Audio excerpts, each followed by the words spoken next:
Welcome back to the show, everyone. This is Bill Murphy, your host of the RedZone podcast. So my guest today is Dr. Oleg Konovalov. He's a #1 global thought leader on culture by Thinkers 360, as well as a #1 global leading coach and international speaker. He's the author of 4 best-selling titles, including the book we talked about today, The Vision Code, which was released in January. Over his over 25 years career, he's ran businesses, consulted with worldwide Fortune 500 companies, and he applied deep research to this book. The research he got here was really interesting and compelling for me because it talked about vision and what differentiates companies that have vision versus ones that don't, which ones that are able to create a compelling future, one that which engages employees and engages customers and to solve problems, and by shifting paradigms and applying tailor-made solutions. So he reveals in this conversation with me and within the book, secrets of building and executing a strong vision within any organization. And vision is much more difficult to measure than, let's say, sales results. But why is it that Elon Musk has a vision of going to Mars, and people are drawn to that? And in the process, he's disrupting the solar industry, which he's disrupting the battery industry, which ironically will probably need very important batteries to get to Mars. So in the process of having this huge, massive vision of going and doing something compelling, he's actually disrupting several industries. So we don't necessarily get into Elon Musk, but that's how I equate powerful vision. And Oleg talks about that and breaks it down through his interviews and his research with many companies. So with that, I want to welcome you to this great conversation that I have with Oleg Konovalov, and talking about his new book, The Vision Code. Oleg, I want to welcome you to the show again. Thank you. I've only had a couple guests on for 2 times, and you had to come on again. This was great that you have a new book coming out, or it's out, The Vision Code. Bill, I'm so thrilled. I love talking to you, because we always have great conversations, and even exchanging messages always amaze me. And of course, I'm super excited with the book being out, because it took me quite a number of years, and this work impacted me more than anything else that I have done in my life. Because writing a book is not about what you put on it. It's about how this work would impact me, and so others. Well, that's a great way to, because if it impacts you, that's going to come out in the writing, and that's the best way to approach a book. I would imagine. I haven't written one, but I would imagine that's the best way. It is, because if you're putting the common thoughts on the book, it wouldn't impact you. It wouldn't impact anyone. You will waste a lot of ink. That's fine, but it wouldn't be anything transformational. Yeah. It wouldn't be anything that you really, really gained or learned. It's where am I reaching you today? We're reaching you where? I'm in Moscow now. Excellent. I'm in the middle of a lot of snow and a little bit of cold, but that's fine. That's great. Well, I'm really interested. The reason I asked that is I've been reading a little bit of Russian history recently, and some Jordan Peterson podcasts on Solzhenitsyn's and Solzhenitsyn, yeah. Yeah, and just trying to become more aware of history, and because I'm always just super aware it forms people. The past generations. My descent, my grandfather came over from Ireland, and I would be disingenuous if I wasn't like, his DNA and his thought patterns and his thinking definitely impact me. And then my grandfather's grandfather's grandfather, it's a cold island in the middle of the North Atlantic, and it's had its issues through the years. And so, how have you been formed, being from Russia and from your parents and and your grandparents? How has that formed who you are as a leader and where you are today? Great question, because I always consider every one of us being links in a cognitive chain of the history. if we will ignore or say, I don't know about previous generations, I'm so good myself, you're snapping this cognitive chain, and you don't have much chance to create something further. Modern Russian history is quite tough because, for instance, my grandparents, they suffered a lot during this Russian Civil War. My grandfather was killed. He was quite well off, and so it was a reason to.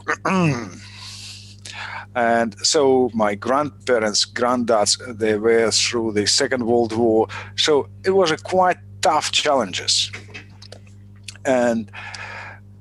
But I believe it's gave me a bit of inner strength, and I appreciate this.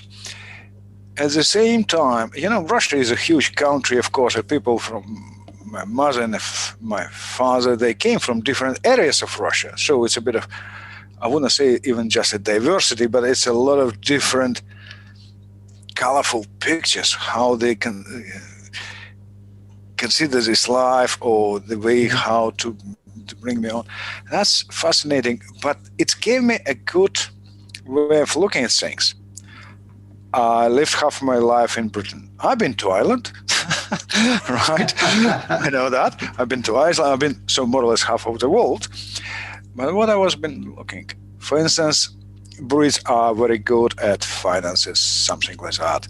Germans are very good at engineering. Americans are very good at IT. Japanese are very good at electronics. Different natures have different unique qualities.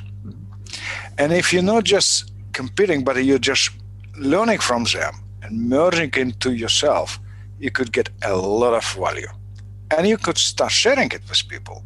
And also, you're learning from them. It's not about reading books. It's about how many people I have met and what I have learned from them. Right.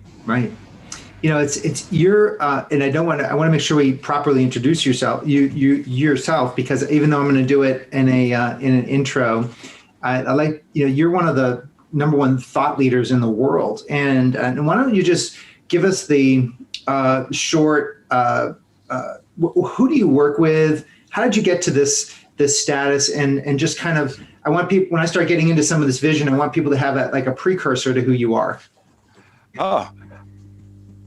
Right. First of all, I'm not a content creator, right? Besides writing some books, okay, but I'm a solution finder. And my books comes as a result. I have found a solution or a few, and I'm discussing how to apply them, how to work it. You see, I came from the fishing industry background, and I have a very simple approach. Can you imagine a passenger on board of a trawler? No. Can you talk crap to the fisherman? No. Be precise and to the point, right? Weigh the fish and what do you want for it? That's a very simple approach. How did I get into it? I'm not chasing any status. I'm looking for that solution that probably as a result of people saying, okay, we'll put you in the Hall of Fame, or we will rank you in such and such way. Great.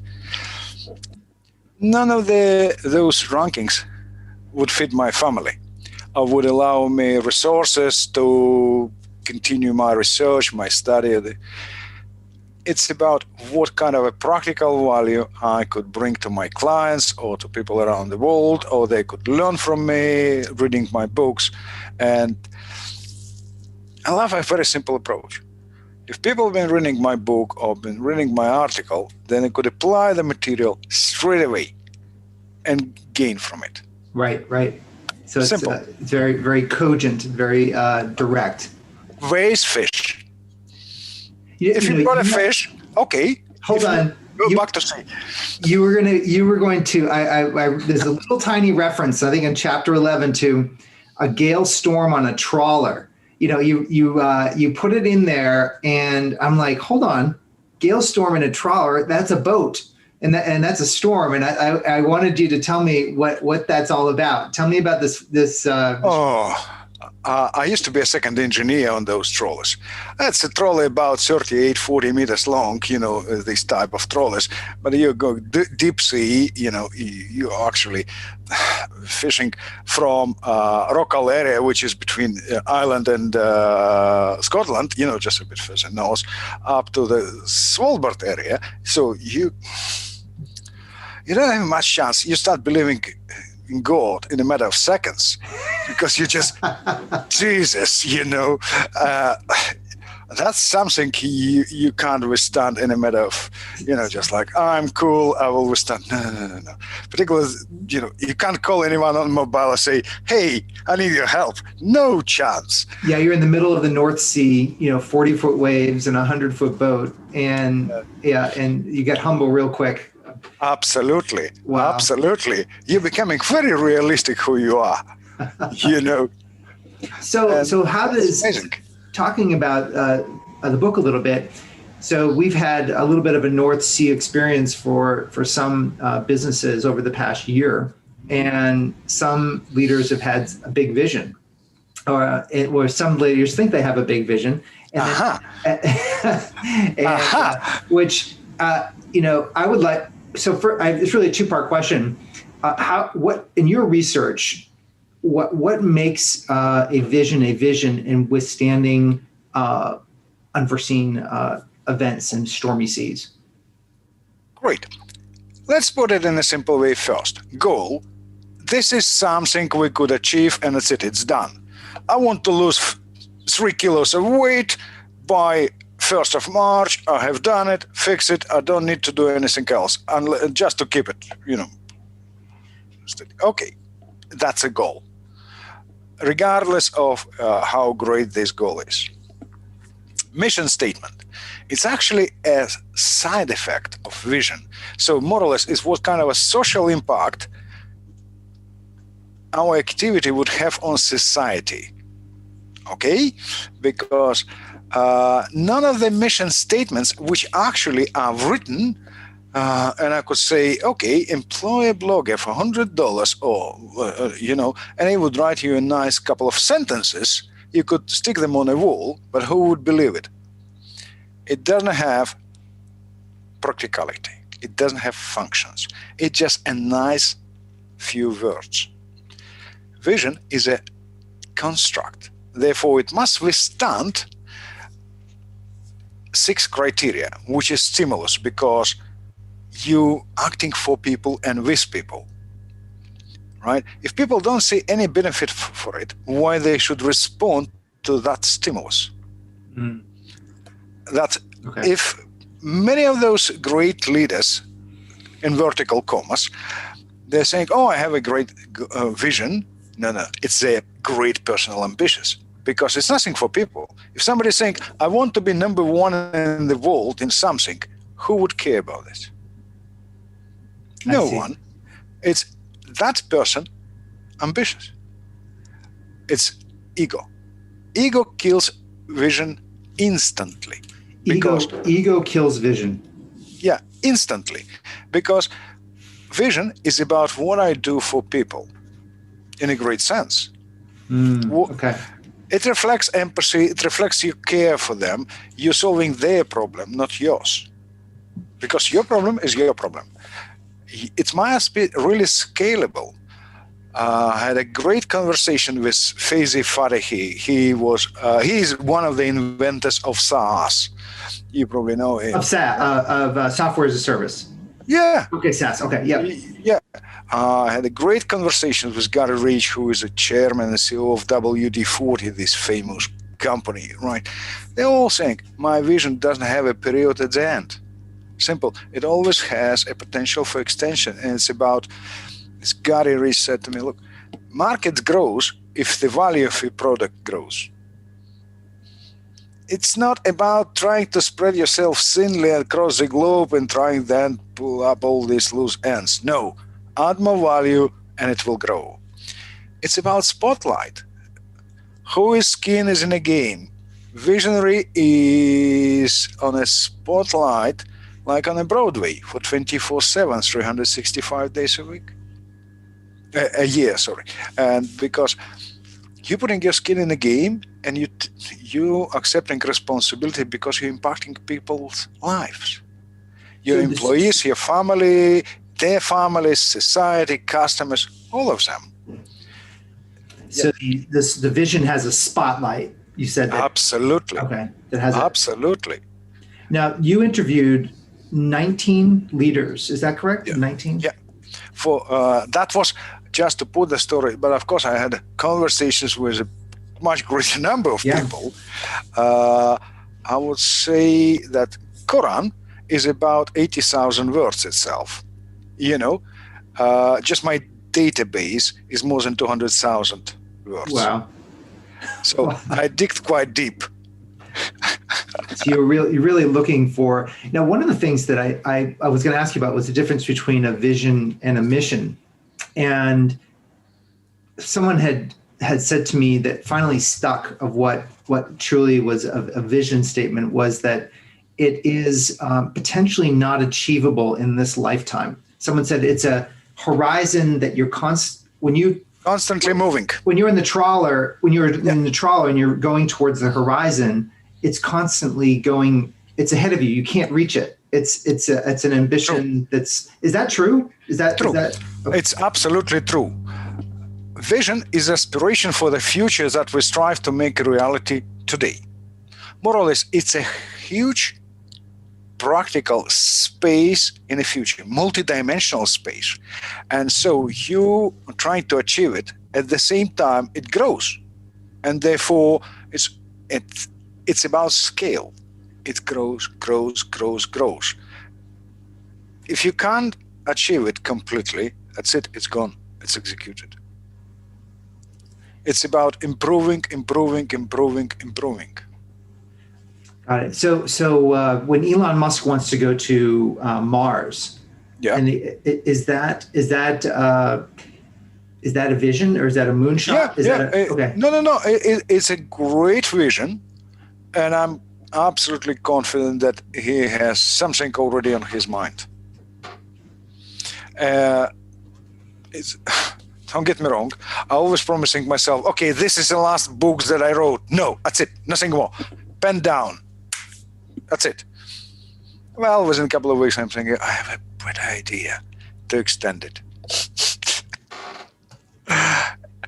That's the same, because you explored something new, something tremendously interesting, and it attracts people. It has huge magnitude. People want to live in that little new planet. They want to be there. So you must give them more. Interesting. Have you heard of Jean-Claude Biver, the CEO of Hublot Watches? No. I know about these watches, but I don't know this guy. Yeah, and it's interesting. When we talk about vision, right here, you use one of your quotes was vision. What's the difference between an ordinary and visionary leadership? And that was one of the questions I had for you is, what's the difference between someone who has an ordinary vision? And because I think this is a good time for a lot of people listening with like, well, I think I have a vision, but is it any good? How do you know if it's any good? No, first of all, I was shocked, just going through my data, that less than 0.1% of modern leaders have vision. How many percent? 0.1. 0.1. Yeah, less than 0.1. Actually, wow. Less than 1 in 10,000 leaders, not just people, leaders have vision. Really? Right? And and that affects our understanding of real leadership in a very big way, because we think of leadership as managing tasks, solving problems around us. More or less, we're fighting midges all the time, but, problems are countless around us. What kind of a solution? Because if I'm a visionary leader, I'm showing people that great destination in that bright future where people want to be, and they want me to lead these people there. what happens? We are betting too much on consensus. We're saying, oh yeah, I need to please everyone. I need to be nice to everyone. Then no chance you would lead people into the future. You would be pleasing them. But pleasers are faceless. I remember and I appreciate leaders who put me somewhere far.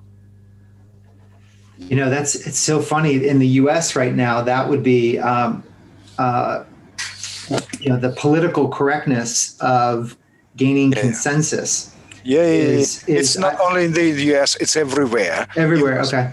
You must be nice. But then let's have a look. Steve Jobs, would Apple would be today's Apple if Steve Jobs would be pleasing people? Yeah, I mean, no, absolutely. No, you wouldn't. And in Amazon, nobody knows this. They want to focus on Bezos, but they don't realize you have to work 80 hours a week to even qualify for a promotion. Like, you don't really see what's behind going on. Like, he really, and even, even Elon, he talks about the fact that, and he's public about it, and he's true. Working 100 hours a week, he goes, I can get done in 3 months with my teams what takes other companies 2, 3, 4 a lifetime, because I'm just I'm not nice about it. I'm actually working quite hard on this big vision. But I'd love to get your comments on that. I was listening to one of the interviews of Jack Ma, and he said something that struck me. I said, we have done, and we worked hard, and we have done in 17 years the same amount of work that normal corporation does in 75 years. But here comes a very interesting point. When you have a clear vision, you know your direction, you're making people free in terms of enabling decision making. Because people, to have a good decision making, you must make people free by giving them a direction. If I don't know where I'm going, I'm betting on a choice. And it's all around. It's almost to extent where a CEO is choosing a color of a paper for an office. It's stupidity. You're wasting your energy, you're wasting your time. You could work 100 hours a week, but it wouldn't be effective. And I think you don't need much resources. You need less resources when you have a clear vision, because you clearly know what do you need. You're not. You've been watching as a Shark Tank, this program. It's in the US, in Australia, Dragon Dance in the UK. I'm shocked when quite mature entrepreneurs coming on that show, asking for a certain amount of money in exchange for a certain percentage of equity. And when they ask, why do we need this money? They have difficulty answering it. So they're betting on their luck. But when you know clearly, okay, I have a vision, I have something to build, I need such and such amount of money, I need this type or kind of employees to be in a company, I could clearly communicate what I need, and I fully understand what kind of a support I need. So you become extremely effective. You're not wasting your energy. Otherwise, you're becoming like a stupid girl that puts a fur coat flying Florida in the summer. I've been really trying to understand how high performance leaders, and I like exploring the far end of the continuum, so that I clearly know what's on the edge. So that's the Jack Ma, the Elon, the Bezos, and you look at, everybody's got the same amount of time in a day. Yeah. So when you look at when you look at what human beings can accomplish, it really doesn't make sense how one human being can outperform the other so dramatically. Even if you take out Pareto's distribution, it's just stunning that. But then your point in this book, which I thought was very, very powerful, and I want people to get this because I'm still struggling with it, but I know it's true, is visionaries manage energy, yes, not time. And because there's an infinite energy, I'd love to get your comments on that. Yes, energy is more important than time because it immediately reflects on a quality of execution. It immediately impacts what kind of effort you're putting into it. Think, how much time do I need to write a book? Is it a clear number of hours, or is it about effort? It's about effort and so energy, what I will put to make it really great book. But not scattered energy. It's a focused clarity. Absolutely. Energy, which is very different than a wide open energy that's No. And so I keep my energy very clean. I don't accept any waste talkings. I don't want to talk on a phone for hours about nothing.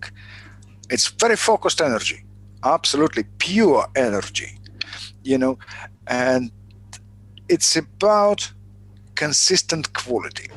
And the thing is, it's about you becoming not just motivated, you becoming a source of inspiration. You are inspired by your vision and you're becoming a source of inspiration for others. And inspiration has a great power because people say, yes, I really need it. When we're talking about time, okay, I don't have much time today to go to a gym because I was late and therefore I don't have those 2 hours, but I have 1.5 hours. Come on, go to a gym, do 40 minutes, really cool exercise, and you will have you would achieve your result. Great. I don't have much energy. I will tell you, I was writing an article for Indian Management magazine recently. It's straight after Christmas holiday. And I was so relaxed and I was just pushing myself. Oh, I don't want to, a typical story. Finally, I just said to myself, okay, if I will write a section, if I'll write a tool, I could do it. Yes, I have done it. It's perfectly on time. I'm happy with the quality. It's about energy I'm getting from myself. You can't control the time. Time is a very, very bad metric. You can't correlate energy and values because I value something and therefore I would put all my energy, all my effort to keep that value going. But you can't correlate values and time because you can't serve customer in a good way. Imagine you're coming to a doctor for appointment and you have a serious problem, but doctor says to you within 15 minutes, sorry, I can't serve you anymore. You were run out of time. What would you feel? Or you're saying at the end of the day to your wife, I can't kiss you because I don't have my time for this. Yeah. So you it's don't find about energy. Okay. What you do. So you,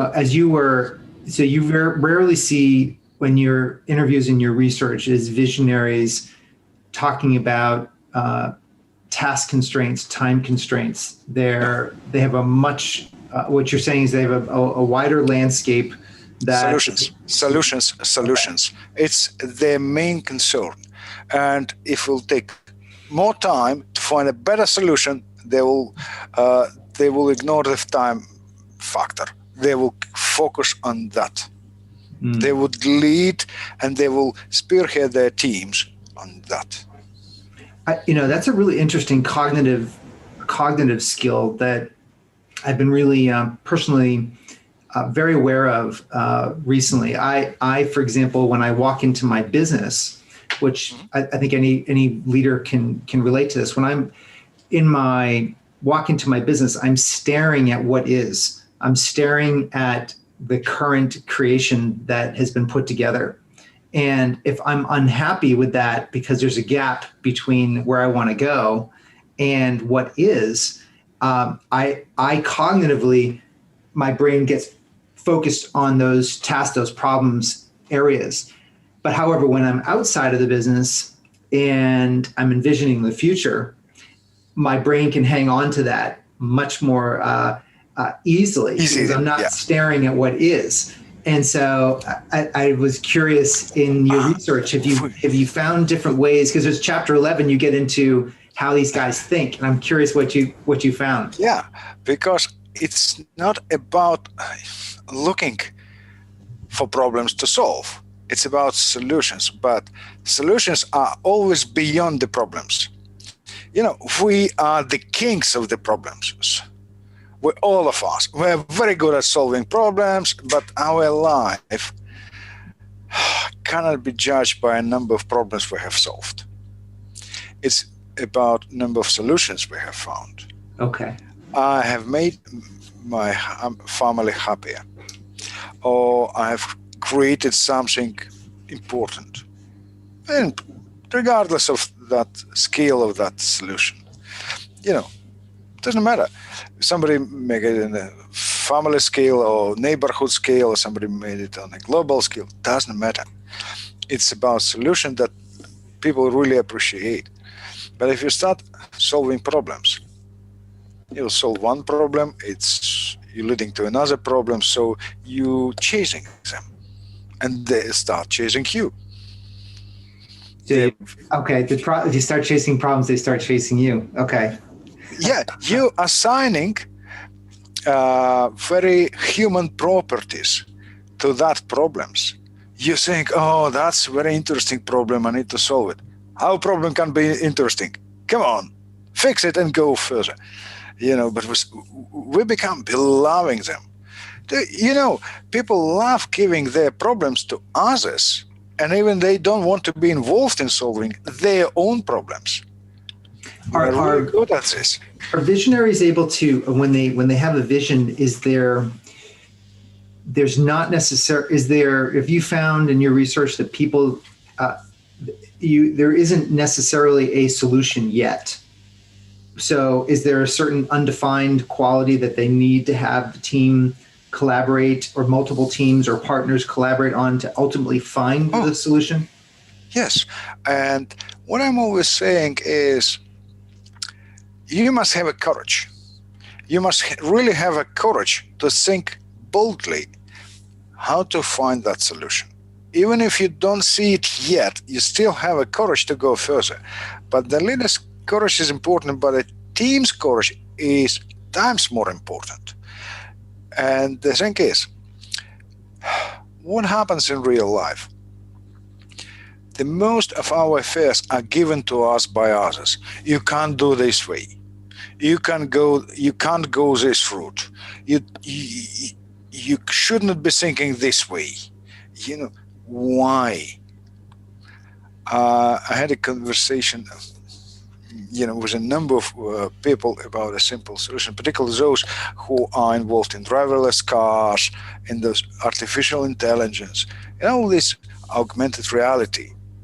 They're thinking quite boldly. Otherwise, they can't create it.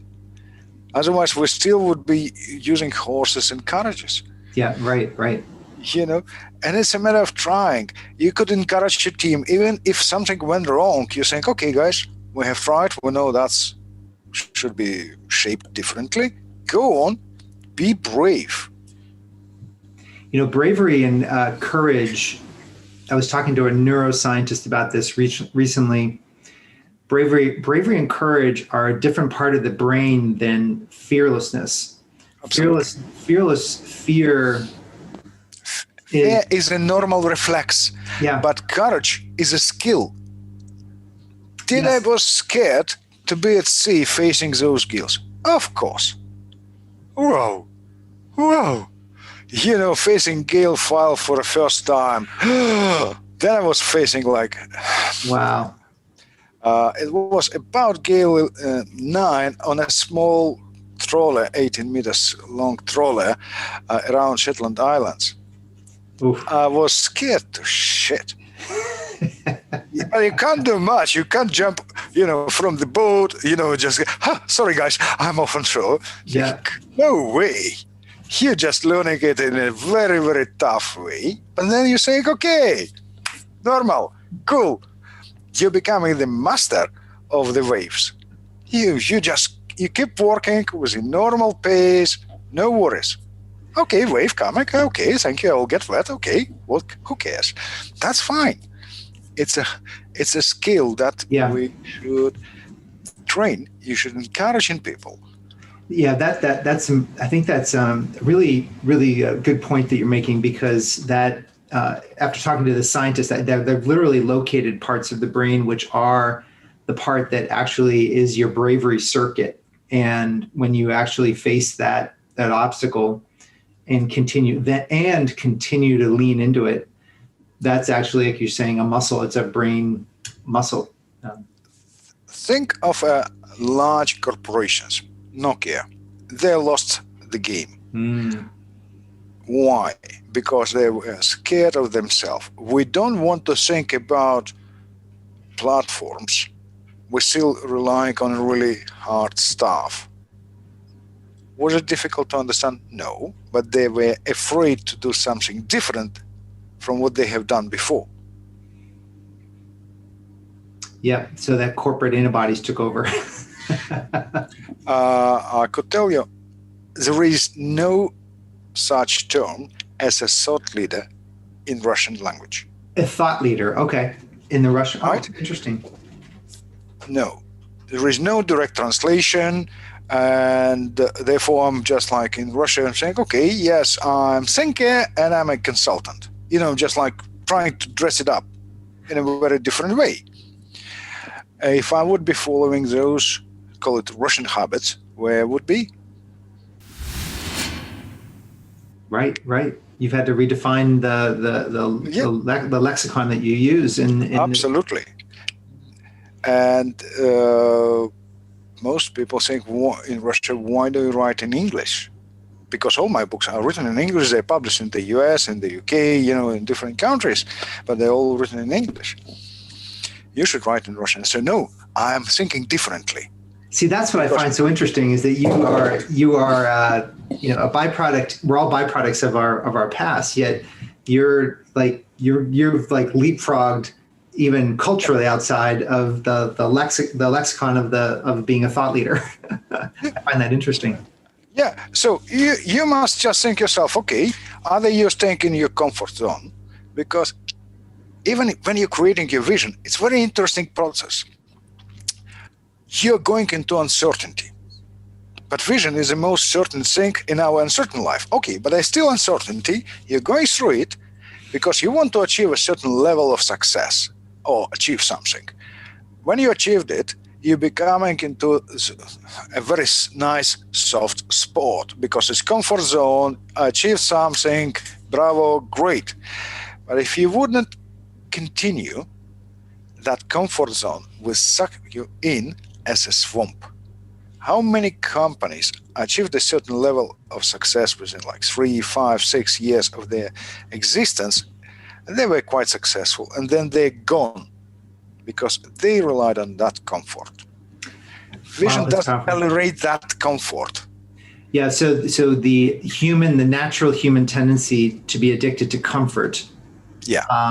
We have been striving. That's what's made us so successful as a species. Is to and we're quite comfortable. You and I are both in air-conditioned environments, and 100 years ago, we would not have been in an air-conditioned environment. No. Our bodies were used to that level of discomfort. So it's quite. So you're saying that a visionary person has to have a different relationship with comfort and discomfort? Absolutely. And therefore, it's immediately correlated to the way they take things in a very simple way. They are not about really some fancy things. They're very simple in the way they live, in the way they talk, in the way they act. They're very structured because they fully understand, okay, that could be difficult. That's okay. That's not easy. That's fine. That's a challenge. Okay, I got a smack in the face. Cool. Thank you. I will get up and I will go forward. That's fine. It's very, very different. I find that very interesting because I think a lot of us associate the visionary with the one leader at the top, And I'm curious if you found that the individual leaders underneath can have like a personal vision. I must make others visionaries.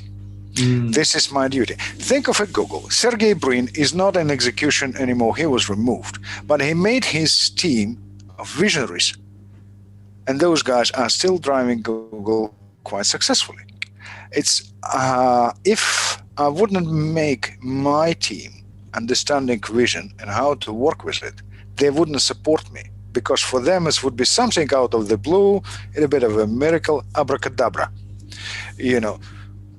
Are we buying that vision? Yeah, nodding their heads. And what? Nothing else in return. I must make them visionaries.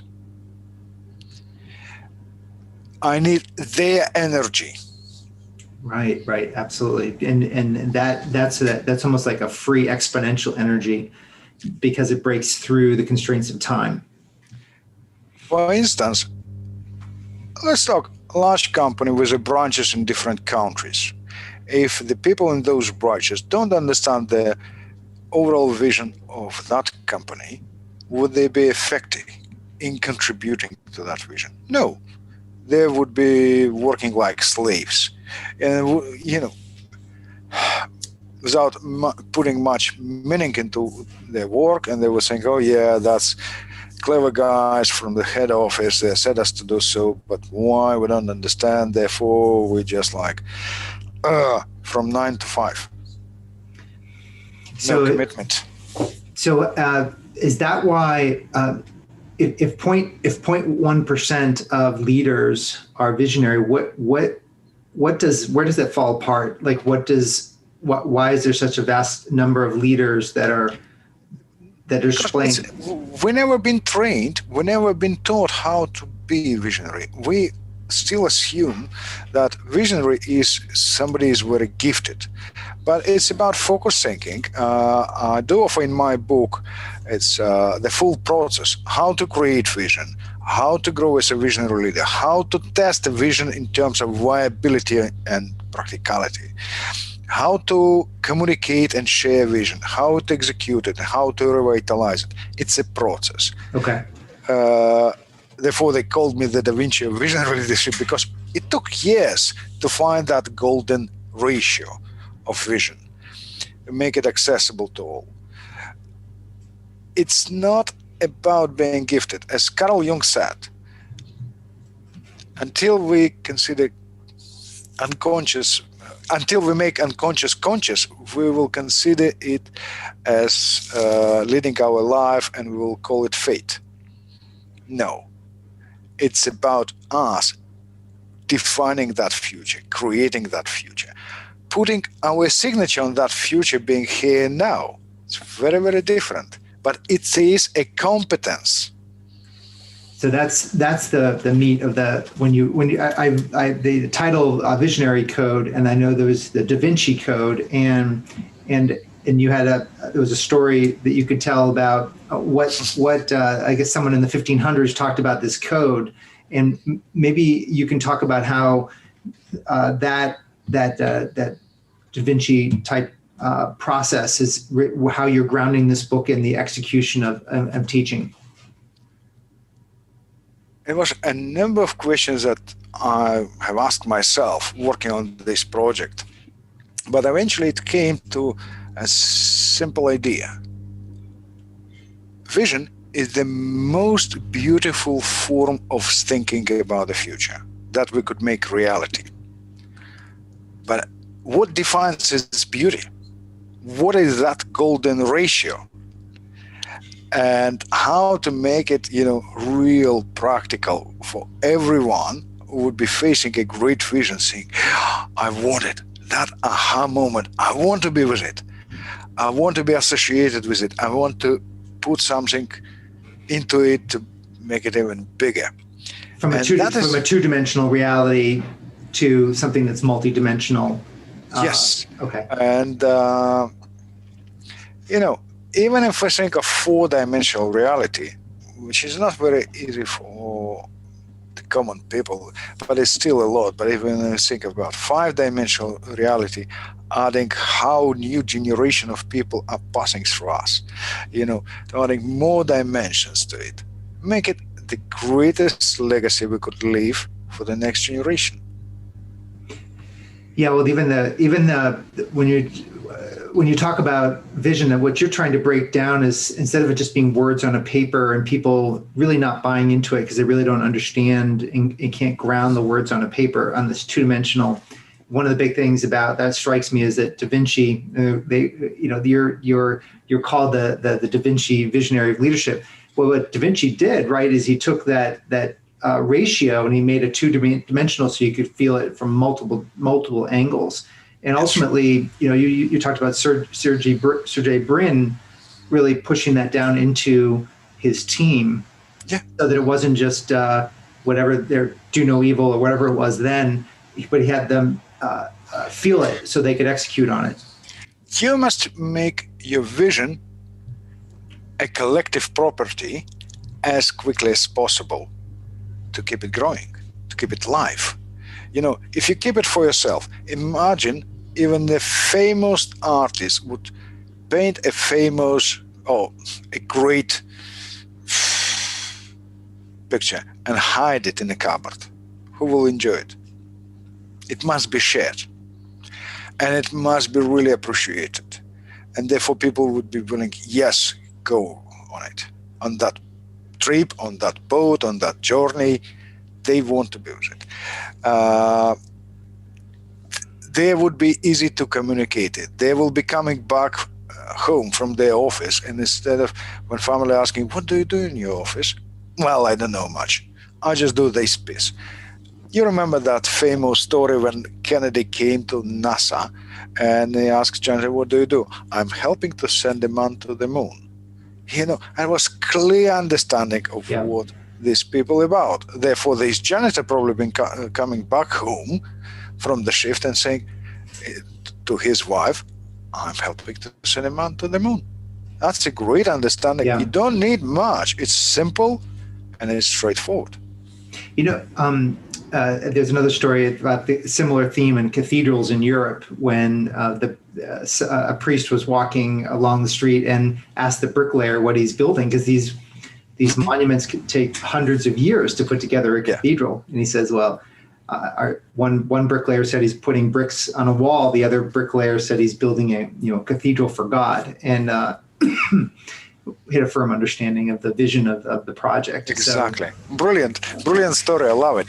Yeah, excellent story. Very, very interesting. And then what's been popular in the U.S., and I'm sure, I'll be curious if it's popular in the world, and you'll be able to tell me, is this concept of, people use the word servant leadership. And I'm curious people. Yeah, and I'm curious. A lot of the, I'm curious where that slots in to how you framing, because you have this hundreds of people you talked to about this topic. How does servant leadership mix with vision and execution on vision and teaching others how to be visionary? It fits perfectly well for a simple reason. As a visionary, I serve people in their needs, but I don't please them. Oh, see that? Okay, I'll let you continue. I might be rough, taking them somewhere further down line, but I'm not pleasing them. Imagine a Viking boat sailing from Scandinavia somewhere to whatever, France or England or Ireland, and half of the crew would be saying, well, Konuk, we're not happy with something. And we were saying, hey guys, do you want to live a better life? Keep your mouth shut. Let's move. You will enjoy it. Okay, let's have a fun. Well, that's maybe a rough metaphor, but in fact, I'm taking that responsibility to make people's life better. I'm putting them on that red carpet now. I think that is huge.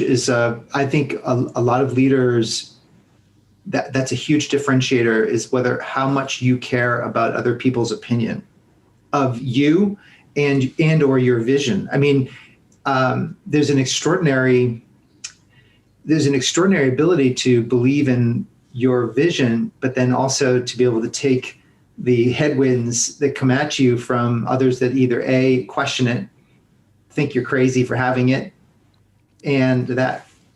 Think of a very simple approach. Young guys, youngsters, boys and girls, they don't know what kind of a partner to find, and what they do. For instance, a young girl met a nice young guy, and she is calling her friends and asking, what do you think? And they think, oh yeah, he is okay. And she continues those rules. If they think, oh no, he's dodgy, and they stop. It's about a wrong public opinion, and that young people not understanding what they're after. But public opinion is often the opinion of those who never been asked. I think potentially the strategic advantage for a lot of businesses moving forward is how clear that the founding story, or the leader, or the person that's running that division, or that, and how unshackled they are either from board's opinion or from external voices, but they don't have to. They can just have that clarity without necessarily being swayed by political correctness or things of that nature. Bill, it's very simple. We are all enthusiastic unless we are responsible, right? Think, for instance, those fancy Zoom meetings, right, conferences. You could see 30, 40, 50 people on a screen, right? They're all smiling. They're saying, yeah. You say, okay, guys, who will take care of that? And all screens go blank. Because they're all enthusiastic unless it comes to real execution, a real effort, and real responsibility. None of the public opinion, or who stands behind that public opinion? Would they take charge? Would they commit themselves? Would they feel responsible? No. It's about direct responsibility of what you do. And so with people around you, we often assume control is most critical thing in organizations. Control is an illusion unless the people who feel being responsible themselves. Yeah, and that goes to you're never going to be able to control people, but can you inspire them with your vision? Can you inspire them with leadership? And that's the world we're in today, moving forward. And I think it's a critical. It's still about servant leadership. It's a higher version, or a much upgraded version of servant leadership, but it's about taking us further into the future and making us creators, being visionaries, instead of being servants, so being grounded only to the today reality. Yes, and one of the big things you mentioned up front was, is this a ego-driven project, which is self-serving ultimately, or is it going to, I like the word WIFM, WIFM. What's in it for me from the customer, from the end user? What's in WIFM? Does it serve the need of the end person? And this has been fascinating, Oleg. I think this is an amazing book, and what a project to tackle vision as a project. And I highly encourage anybody listening on the show notes, there'll be a link so you can go and buy it on Amazon. What's the best way for people to reach out to you, Oleg, to communicate? I'm happy to talk with people, happy to help with vision. They could find me on LinkedIn. They could find me on through my website. It's contact on olegkonovalov.com. Happy to help, happy to support. Great. We'll make sure that we get the word out for you. Is there anything in particular that you wanted to say that as I was talking, you're like, I hope Bill asked me this question. I hope he gives me an opportunity to make this point. But if you have anything that came to mind that you'd like to end with, I can give you that opportunity. In fact, we are all visionaries. We're all visionaries, and it's a matter how to develop it within you and make it real practical competence. But a very important thing is, people are afraid of future. People are afraid of vision because it's too big and therefore. But what I'm saying is, don't allow anyone to silence your vision, because that great vision would define the highest purpose of your life and your business. Don't allow anyone to silence it. I love that. Don't let anybody allow anybody to silence your higher purpose and vision for your life. We're going to leave it at that, Oleg. This is powerful. I hope you have a great day in Russia. Enjoy the snow. I wish we had a little snow here in the United States and Maryland. Thank you. But, Bill, I really enjoyed the conversation. Thank you very much. Okay. Talk to you soon. Thank you. Bye.